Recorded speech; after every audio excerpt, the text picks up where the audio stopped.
Estamos en el Córdoba a 1000, donde la gente ya está harto que la SAR y municipalidad no hace nada. Esto aquí ha estado aquí por hace el último año.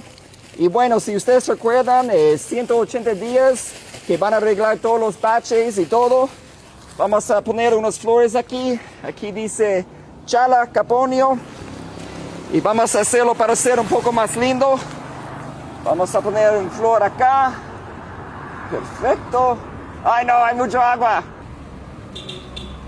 Hola.